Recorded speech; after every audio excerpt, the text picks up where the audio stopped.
Hey, what's going on, peoples? Welcome to another live stream session. I'm your host, Jay, mate. Hope everyone's having a good day, keeping out of trouble. Probably be a short stream today. Run it for maybe an hour or so. Pump some billies, chat some shit. But it looks like we're going full lockstep, in sync with the UK.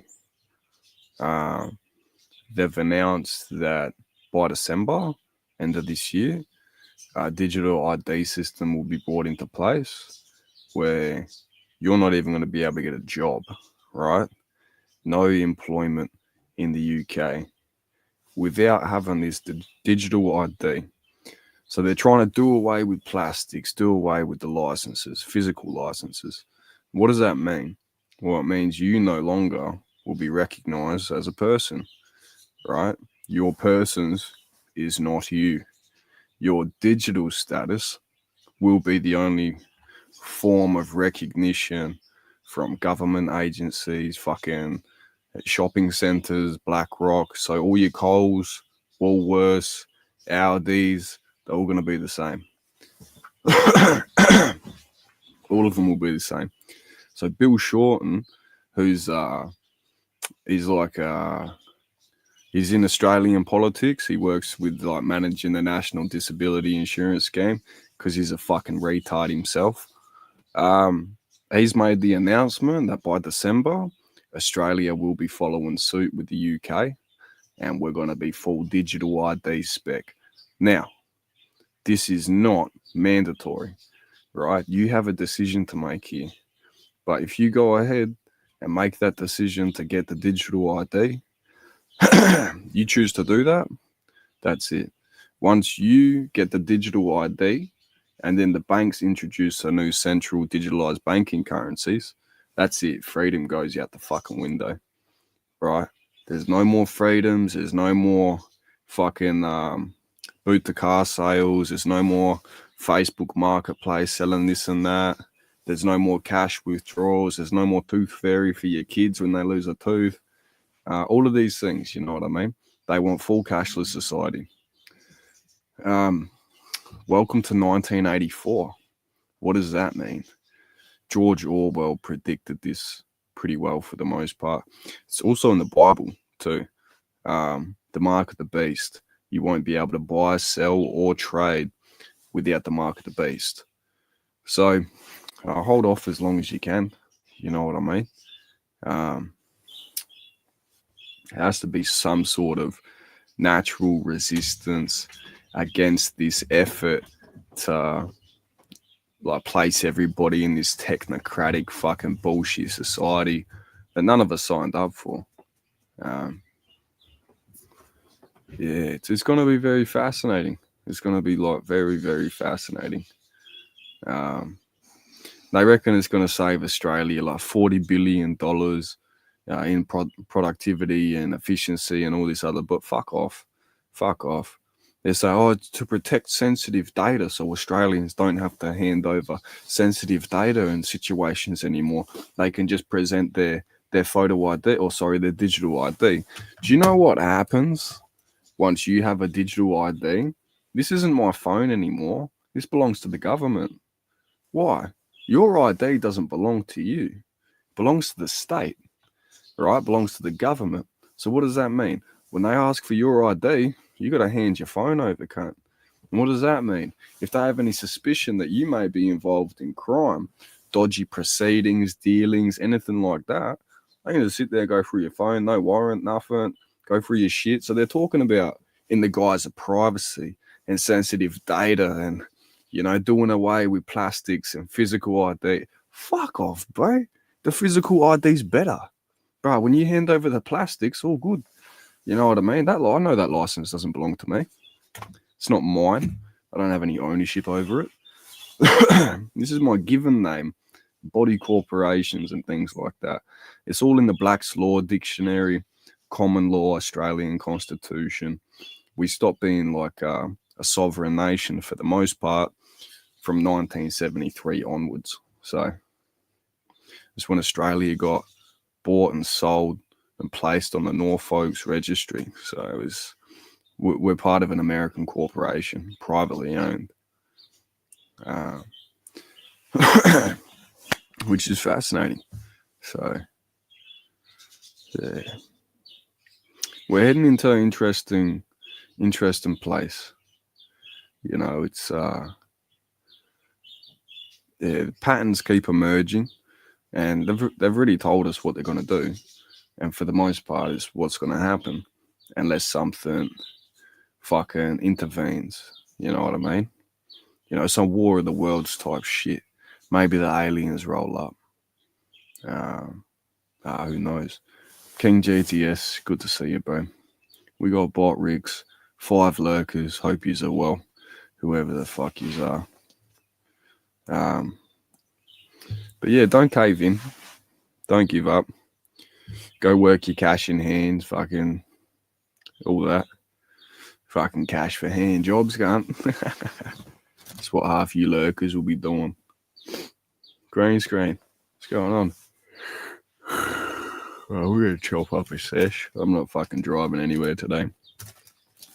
Staying home, talking politics and digital IDs and, you know, how immigration's the worst thing for this country. Things like that, you know.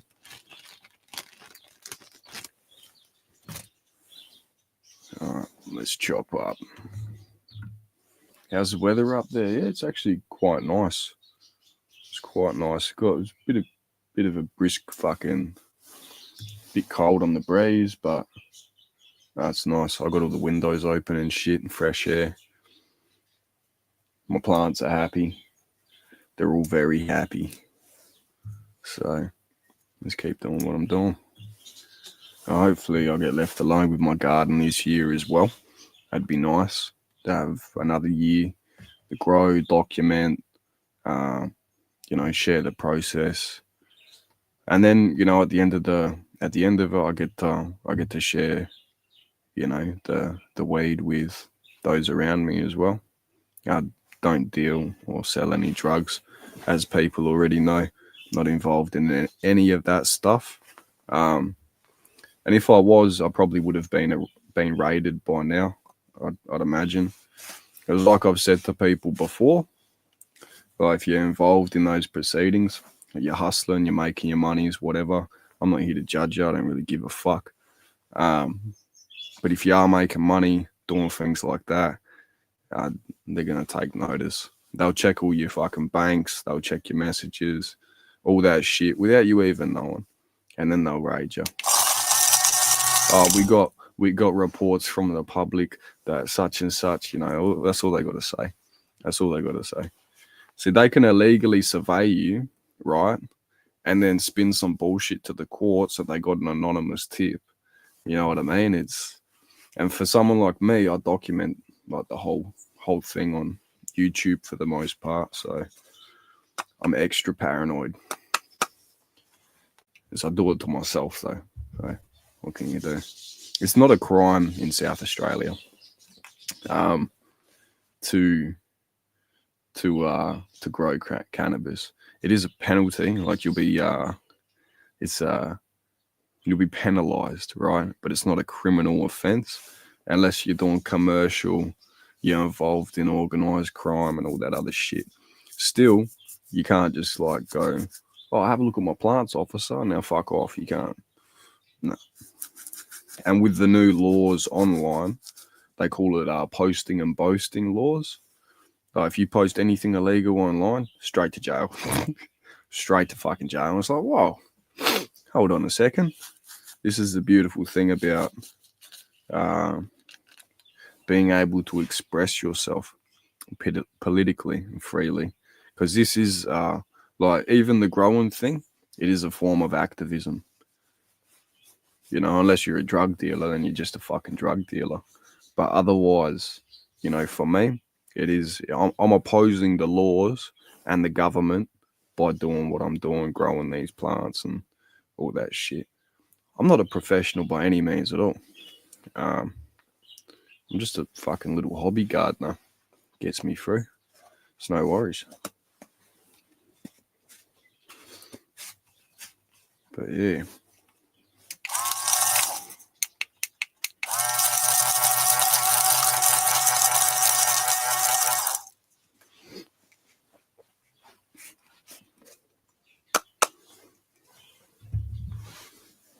Oh, we're gonna do some digging into Charlie Kirk's wife too.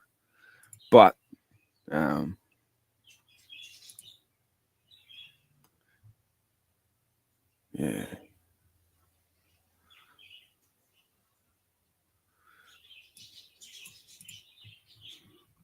Hey, people should start looking into the fucking AIJAC as well. The Australia, Israel and Jewish Affairs Council. These fuckers get a lot of money from our politicians. And not only that, they probably inject a lot of money into politicians through donations and things like that. I think South Australia has just made it illegal to accept donations or whatever else, because that can influence politics big time. Big time. You like Donald Trump, he was broke at one point. People don't know this. Like Donald Trump was actually broke at one point, and guess who came and saved him? Fucking tiny hats, bruh. Got their kippers and all that shit. Or the rabbis, fucking rabbi dollar sign, you know. Anyway, Donald Trump was broke. He got bailed out $1 billion debt. Who bailed him out? The Jews. It always comes back to them, you know.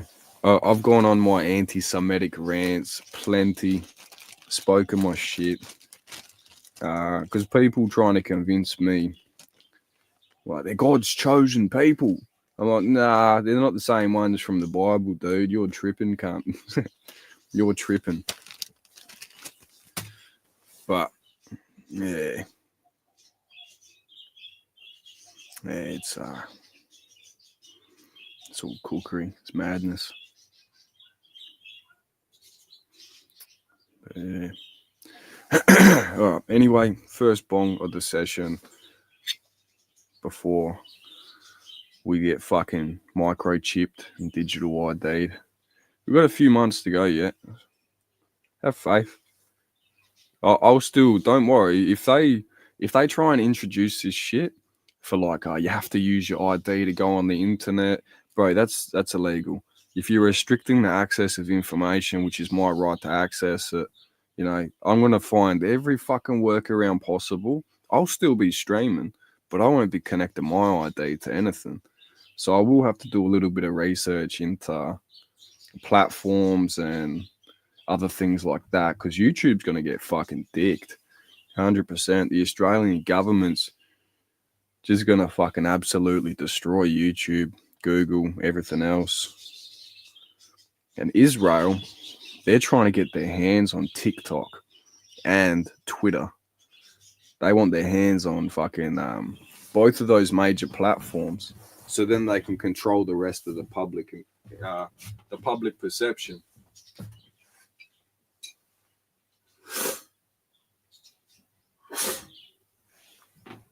Da Savenia, da Benicio.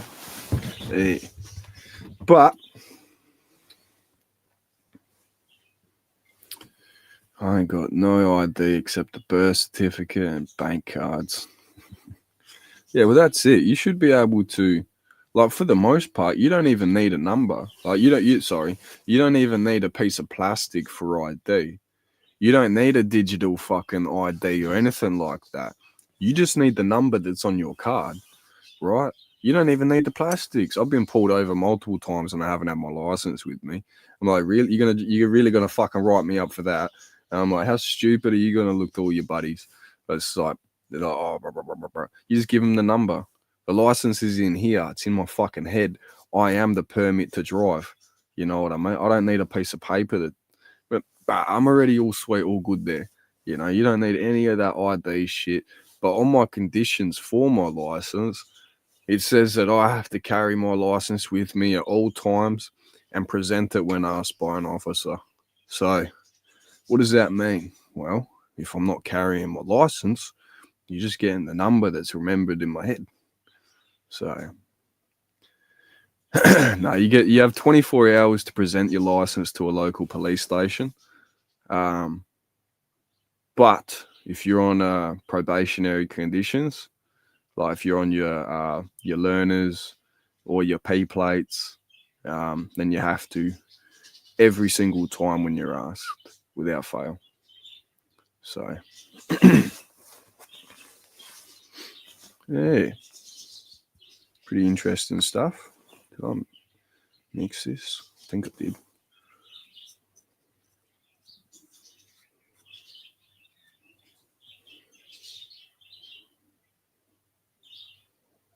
Oh, got a bean.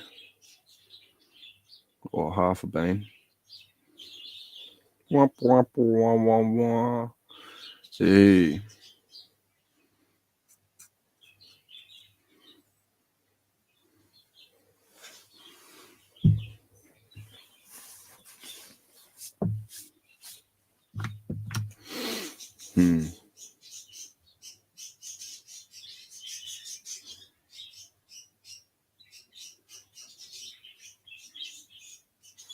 All right. Cheers, peoples. Hope everybody's enjoying their days. It's fucking raining here. Ah, well, good for the plants, mate. Good for the plants. They'll be loving it. Yeah, fuck. All right, let's do it. Cheers.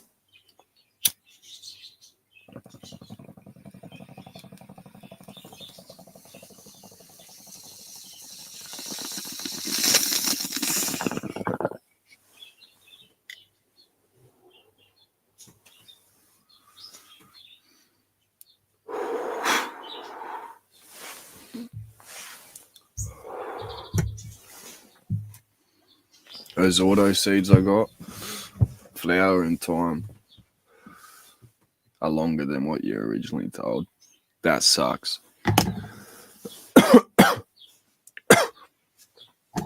That does suck.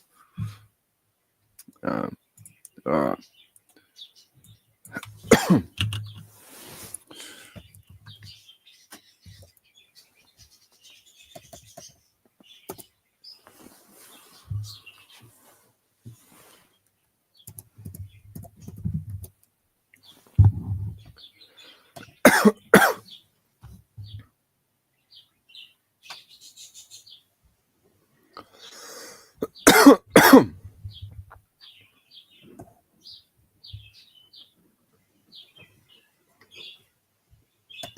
All right, we're going to bring up a clip. Share some stuff with you.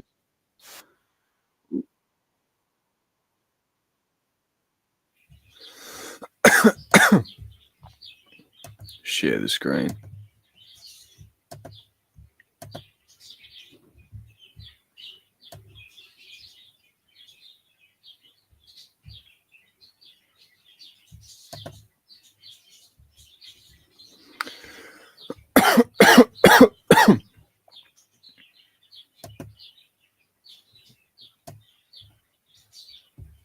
Imagine, it's December in Australia. Your government implements and rolls out a new digital ID system. Officially, it's for keeping kids off social media and streamlining services.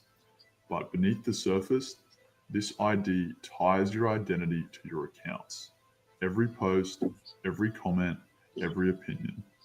It's not about safety, it's about control. Because once your social media and your ID are linked, the state knows what you say and who you are. And if your views don't align with the narrative, you can be tracked, reported, or even whacked. arrested. This isn't theoretical or conspiratorial. It's not far away. In fact, it's happening now in places like the UK, and it's coming to Australia very soon. To support us, consider becoming a YouTube channel member or Patreon, or check out our merch. Links in the description below. Australia's Parliament recently passed legislation introducing a national digital identity system, scheduled to roll out on December 10th, 2025, for platforms like Facebook, Instagram, TikTok, Snapchat, Twitter or X, YouTube, and more. Then on December 27th, it will extend to search engines like Google, Microsoft Bing, DuckDuckGo, etc. They claim it's a tool to verify users to keep young people off social media, with anyone under 16 being blocked from using all social medias. No exceptions, no parental consent or loopholes, apparently. No, there's definitely loopholes. There'll be specific operating systems, Linux-based operating systems that you'll be able to use to work around. Um, so that'll be fucking easy anyway for the most part. The fascinating part will be with internet service providers here in Australia, right? People forget like Telstra used to be owned by the government, right? It was an army thing for communications. So like for the most part with service providers in the country, um, communications regulators, all of that, they'll all be on top of it. So I don't know. It's going to be fucking, it'll be interesting, but I guarantee there'll be platforms, there'll be censorship-free platforms that are brought in um, to encourage freedom of speech and things like that. But like Israel, like people need to understand like the influence that Israel has on global politics is massive. It's massive. They just bought 7 or 8 VPN service providers. So ExpressVPN, a popular one that everyone probably uses, that's just been bought out by Israel. So they're intelligence firms and they're fucking tech firms. It's no good. But yeah, there's still a way can be used from main search engines, isn't there? Yeah. You don't have to use Google, DuckDuckGo, Bing, or anything like that. Like you can probably use Tor, but Tor is compromised already. So there's other search engines that you'll be able to work with, but without something like proxy chains or another form of encryption, then they're going to try and fuck you. So it's interesting because they're trying to strip away your rights with problems that they created, right? And then they go, oh, this is how we fix it is by you giving your rights away to us, and we'll take care of you, the government. We will take care of you. There's nothing to be worried about.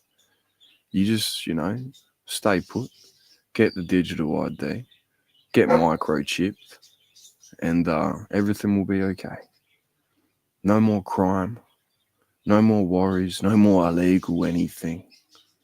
A crime-free world. Fuck that, bro. We're already in a feudalistic empire. Yeah. That's the public explanation: protecting children, reducing spam, and enhancing trust. But the law goes much deeper. It mandates that every citizen or anyone using social media online authenticate via a secure government issued ID. That includes facial recognition, biometrics, or text confirmation linked to your legal identity. Essentially, to speak or participate online or have accounts, social media accounts. I don't think it's going to affect people that are growing their own medicine at home. For the most part, you can use religion as your defense for that. Like for me, like in terms of the orthodox stuff, there's passages in the Bible that defend the use of plants, seeds, and all that. So in terms of like hate laws and all that shit, anti-Semitism laws, you have to remember that for the most part, what the Bible is and the 5 books of Moses. So you can use these new laws to your advantage, and the government can't do shit. You can use that as a defense. You can use the cost of living as a defense. You can use your medical certificate, like being prescribed and approved by the TGA as defense. And the clinics that are already out there, they're fucking, they're not following the correct regulations anyway. They're just abusing the process to maximize profits. That's all they give a fuck about. So I wouldn't stress about growing or anything like that. If you're dealing, fucking oath, I'd be worried, 100%. If you're selling drugs and that's your main form of income, if you're hustling, whatever, right? If you're like you got a hustle going on, then yeah, I'd be concerned. But other than that, what's the purpose of this? You know, it's enslavement. It's 100% enslavement. So we're not introducing a social credit score system. Australia is bringing in a trust score system, right? It's a little bit different, but same premise. It's the same technology. It's the same bullshit. But they're bringing in the trust score system. Remember I said that. Let's keep watching. Especially on the major social media platforms, you'll need to be verified. That means your government issued ID becomes directly linked and associated with your online posts and accounts. The stated goal is safety and accountability to keep young people off social media, which, is probably a true reason why they've implemented these laws, as so many young people, especially young men, are becoming far more right wing because they are seeing and being awakened to the reality of what is happening to and in our society online. That's where they're seeing this stuff. And the info and deeper facts they can access about the decline and destruction of our culture and society. So, because the government's lost its influence on public perception because of social media and like influencers with passionate fucking, with a passionate message, such as Charlie Kirk, such as Nick Fuentes, such as Dan Bilzerian, such as Andrew Tate, like people that have had influence on the younger generation and their thinking and the way they look at women, the way they look at traditional households, like the bullshit how they try to like push it so it's not weak to speak about your emotions. What are these right wing influencers say? Get the fuck over it, get moving, stop sucking, stop whinging. Who you crying to? Who's listening? Who really cares? Nobody. Shut the fuck up and get on with your day. Stop bitching like a lefty sook. Which is, for the most part, that's how the world heals, man, is getting back to our traditional roots by men acting like men and women acting like women. It's like we're in an interesting world today, and it's not gonna play out exactly how I think it is. It's not gonna go back to those ways, I don't think. Um, but I have faith. I have faith that like it's not all hope isn't lost, So we'll see. We'll see. Goes way past the surface Oh, level. and unapologetically saying whatever the fuck you believe to be true and righteous and just, justified. It's what's morally good, acceptable, and this is the problem with the social media thing. Is the younger generation is seeing the atrocities committed by the people that actually run the global politics, right? If every country in the entire world tells one country, stop doing that, don't do that, and they don't fucking do it, and there's no consequences for them not listening, what does that tell you about that one particular country? Wouldn't that suggest that maybe they're running the world? And the world is sitting back going, stop, we don't like what you're doing. They're saying, too bad, I'm in charge. I'm the boss. That's what it is. And the younger generation, if social media doesn't have an impact or an influence or doesn't show them elements of the truth to what's actually happening in the world, then unfortunately for absolutely everybody that has fucking children, your children will be indoctrinated by the schools, by the government, by the very people trying to impose this level of control to limit your ability to think or even question the narrative that they're putting before you. It's fucking indoctrination, brainwashing, manipulation, They're lying to everybody. And the younger generation is the one that's going to cop it. I'm lucky. I'm lucky because fucking see, I grew up with technology. We had like there wasn't an Xbox yet when I was a kid. I had like a fucking VTech or something like that. Um, but like I've seen the evolution of technology growing up, whereas my younger siblings, they've already grown up and iPads are a thing. You know what I mean? So the brain, our brains, the wiring is completely different to the older generation again.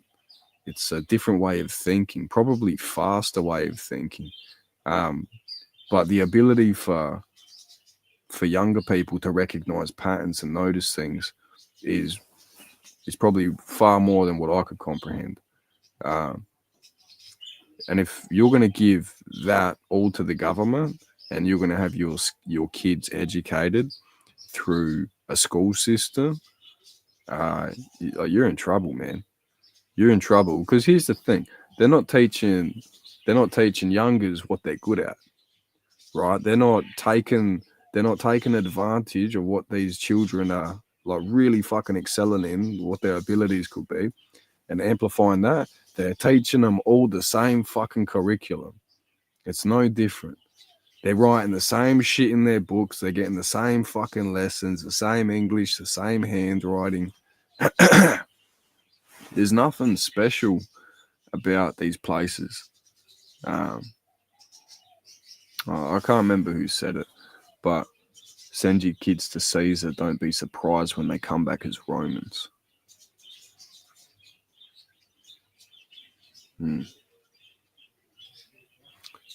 Send your peoples to Israel. Don't be surprised they get caught in a blackmail operation. Then come back supporting the fucking Fake APAC narratives the that the media AIJAC. and government portray on the news or TV, which hardly any young people ever watch anymore because they know it's all just controlled narratives. That's the average young right wing mindset now. So you can understand why they want to shut that down. But what also comes with these laws is zero protection from political overreach. Once these databases exist, it becomes fully possible for authorities to connect posts critical of things like mass immigration, multiculturalism, the unaliving of babies through a certain practice, the rewriting of our own history, critical of things like Islam, globalism, or Jews, or any other crazy modern woke ideology. They can link these back to you personally. And what was sold as a child protection measure, which, so many boomers and Gen X absolutely ate up, saying, oh, yes, get young people off social media and playing outside like I did when I was a kid, is actually in practice a citizen tracking system ready to monitor what you say and rapidly punish or suppress those who speak out for truth. This law isn't just invasive, it's deeply anti sovereign. It's undermining the concept that Australians actually have rights: the right to speak freely, the right to privacy, and the right to dissent. So we do have a constitution in Australia, but the Australian people, as individuals, citizens, we don't have a Bill of Rights in this country. The parliaments and the political systems in this country have opposed a Bill of Rights for the past 75 years. They've been like, no, no, no, no, don't give them too much. We give them rights, then we're fucked. If we still had guns, these politicians would probably all be dead. Like the ones that are doing this to the country, they would probably they probably would have been dead a long time ago. Like this would not have been allowed to happen. From the 1970s onwards, the death penalty got abolished across Australia. But things like treason, right? Things like pedophilia were punishable by death. You would be hung publicly. That's how these things got done, right? Since then, look at the politics and the influence from specific peoples in Australian politics that had that policy abolished. They had it removed, like, oh, the death penalty isn't a fair punishment. Like, yes, the fuck it is. Like, I'm not going to be the one pulling the trigger or fucking hanging you, but I think that's a fair punishment if you inflict such harm on innocence, or you take the life of another individual and it wasn't self-defense. If you murder, right? Things like that. That's the only like accepted form for a death penalty. I don't believe in rehabilitation for people like that. Let's keep running. Sounds like communist China, right? Well, in case you're unaware, we've actually already seen this form of control in countries like the UK very recently, where digital speech and social media dissent are monitored, reported, and actually criminally prosecuted. And when the globalist elite push such laws, they often frame them as necessary safety tools. But in reality, they transform free citizens to surveilled subjects. Christians, nationalists, people on the right wing, or really any sane person should majorly oppose these new laws. Not out of paranoia, but out of conviction that Australia belongs to the people, not to a technocratic state watching your every word, like literally like communist China, apparently.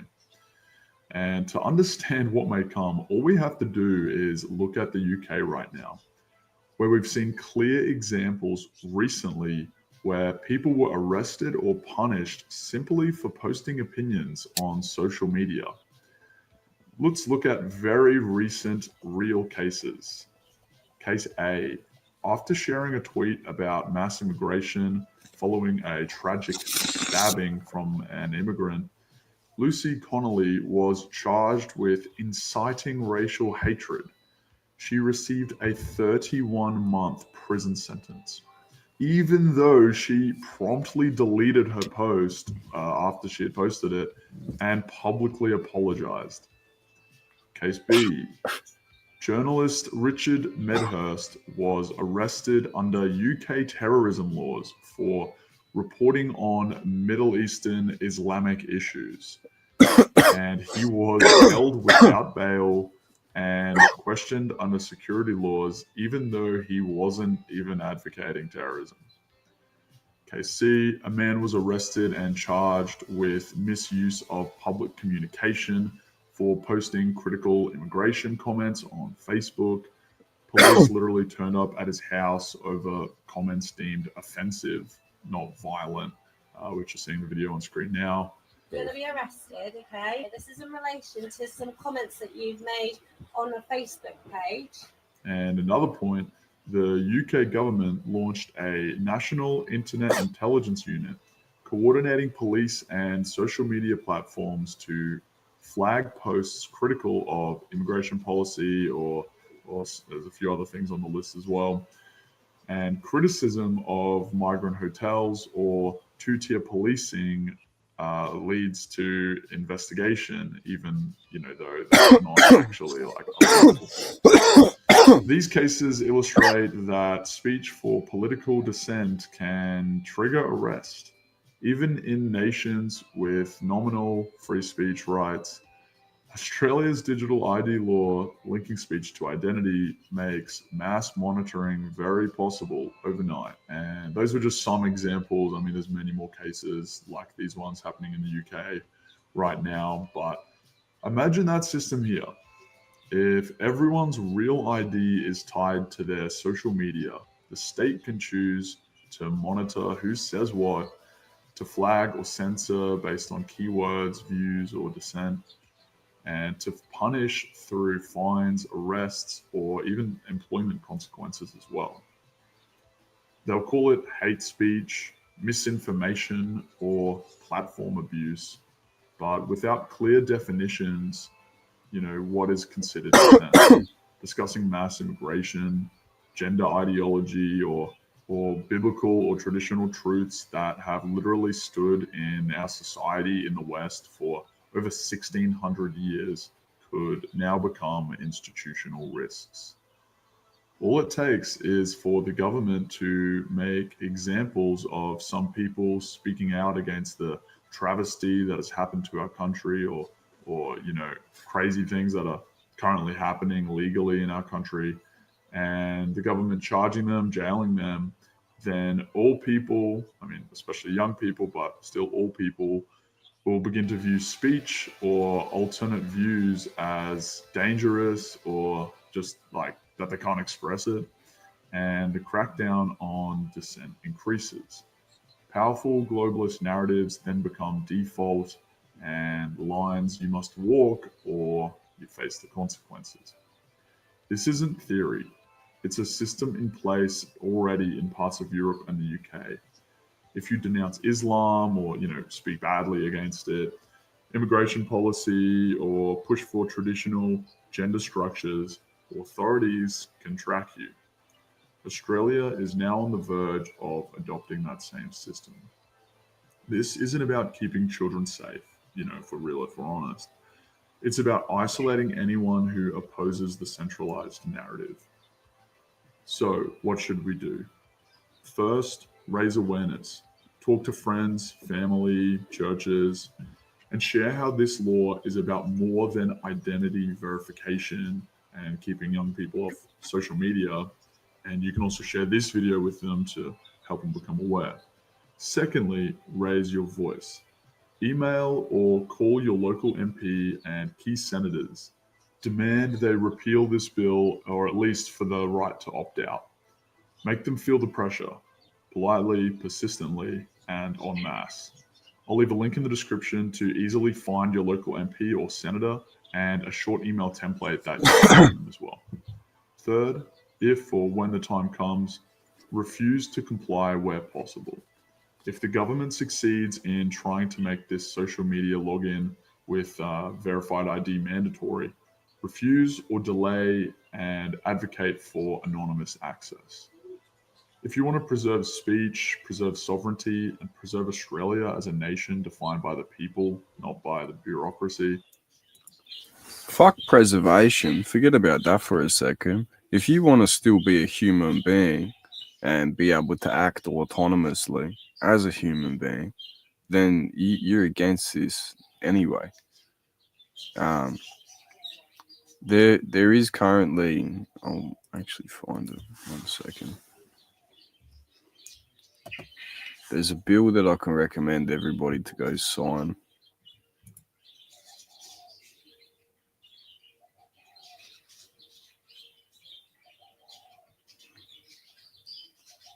And the TGA is trying to ban flour too. Alright, hang tight.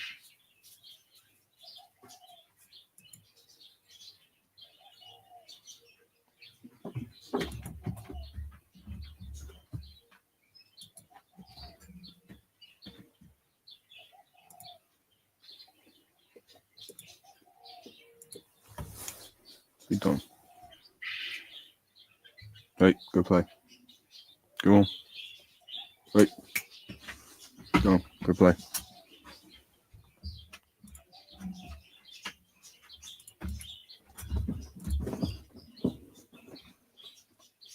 Ah, Jesus.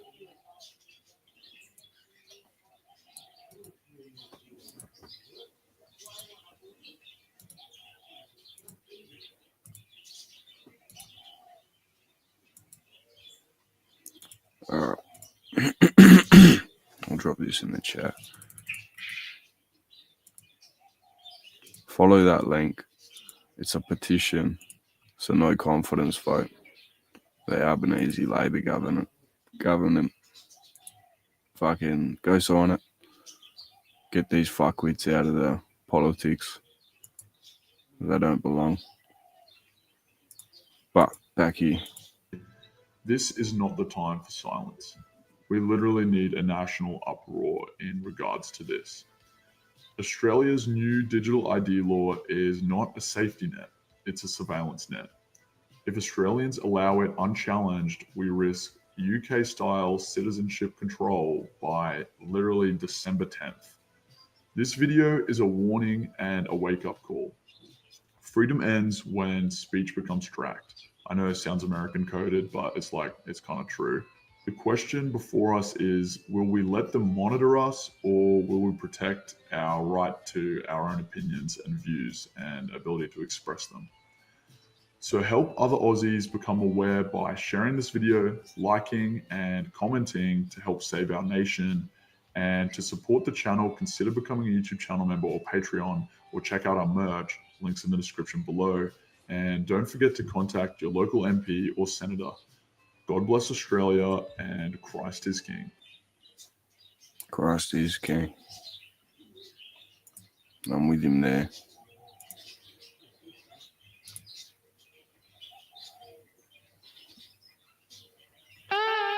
Oh, fucking Bush Tucker man's playing. You know what? We might run an episode of it just for tradition's sake. Why not? Oh no, we'll get popped for playing that. Actually, I'm not too sure. Fuck it, we'll give it a go. We'll have another bong and then we'll go get some breakfast. 'Cause I'm hungry. Let's play it.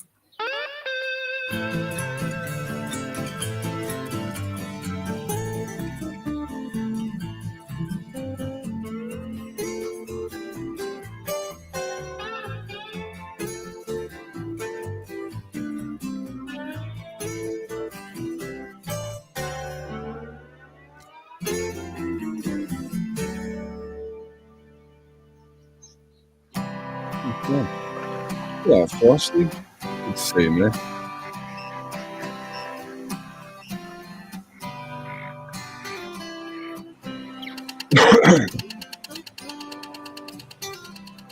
Apparently, crossing Australia seemed a pretty popular pastime in the 1860s. First, there was the ill-fated Burke and Wills expedition from Victoria. Then in 1862, South Australia followed with a successful crossing, led by the Scottish-born John McDowell Stuart. This bloke here, I reckon, has got to be Australia's #1 explorer. The pathway that he opened up from southern Australia all the way up to the north and back again, absolutely amazing stuff. But what I find really interesting is the detail that he noted down in his journal. Small things that he saw and encountered, that sort of thing.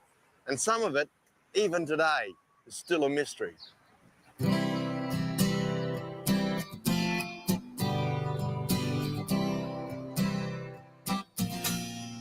Stuart and his party left Adelaide in October 1861 on their third attempt to reach the north coast.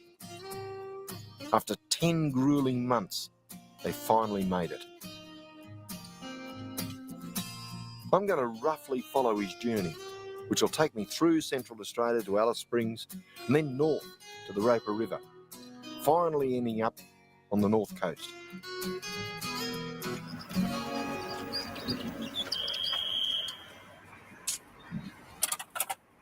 Might give me mate a car all day for a bit.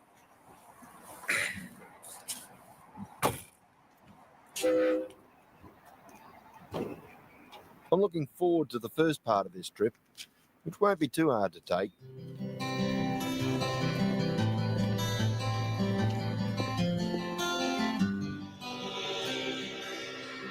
The train trip to Alice is about 1,500 kilometres, and a long way from the hardships endured by Stuart and his men. The Ghan is named after the Afghan camel drivers, who for 50 years after Stuart provided the only transportation into Central Australia. The overland telegraph line that linked Australia with the rest of the world was built 10 years after Stuart's crossing. And like the camels, the Ghan Railway followed almost exactly in his footsteps.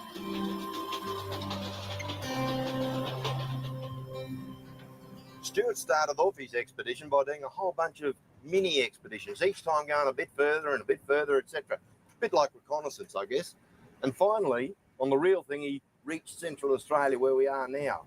The irony is, of course, that it took him weeks and weeks and weeks to get here. And we've done it overnight on this train, which is terrific. But looking around the place this morning, I can see the vegetation. It's lush and green, and obviously they've had rainfall here.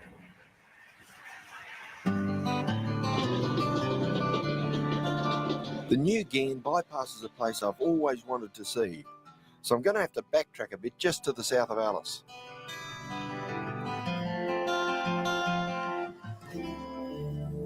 They tell us that millions of years ago, mountains and forests once covered this entire landscape.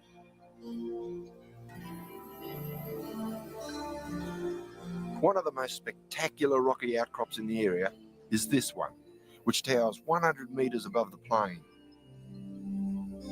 It stood out like a beacon, a way of checking navigation for the early explorers and travellers as they moved up from the south. There's a bit of an ironic twist associated with this area, and I'll tell you about it a bit further up the track. The first white fella that we know of that ever saw this monolith was Stuart, and he called it Chambers Pillar after one of his patrons back in Adelaide that had backed him on the expedition. But I think what's really interesting these days is to have a look at some of the really old signatures and artwork on the rock here. The Overland Telegraph followed Stuart's path, but when they got to this point, they found they had a serious problem. They got here, and they were looking for water and telegraph poles. If you look around this country here, there's not much of either. And so what ended up happening was that they moved the whole line 30 kilometres over that way.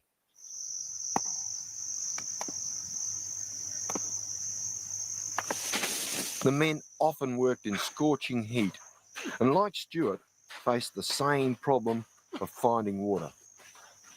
I'm going to run inside and make It's a a real sandwich. tribute to their And determination hopefully this keeps that running. in less than 2 years, something like 36,000 poles and a single strand of wire linked Adelaide to Darwin.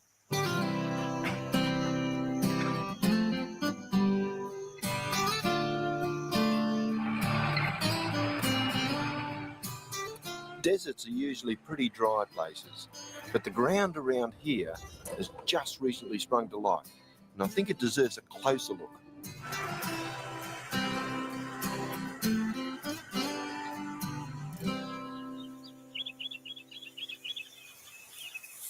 Have a go at this. This is all Nardoo, and we can tell from this that there's been recently a whole bunch of rain falling around here because the rain's collected and the Nardoo has jumped up around this little washaway down here. Down in Cooper's Creek area, Aboriginal people used to eat Nardoo, but up here in Central Australia, never ate it. Why would that be? Well, because the water comes and punches the Nardoo up, it also changes the other food cycles. And over here on the trees, we can see a whole bunch of other bush tucker. Bush tucker that you don't have to prepare, not like Nardoo. So if you've got a choice between Nardoo and things you can pull straight off the vine, what are you going to go for? Come on, I'll show you. In all my years of travelling around the place, I've never seen this country looking so green. It was something Stuart could only dream about.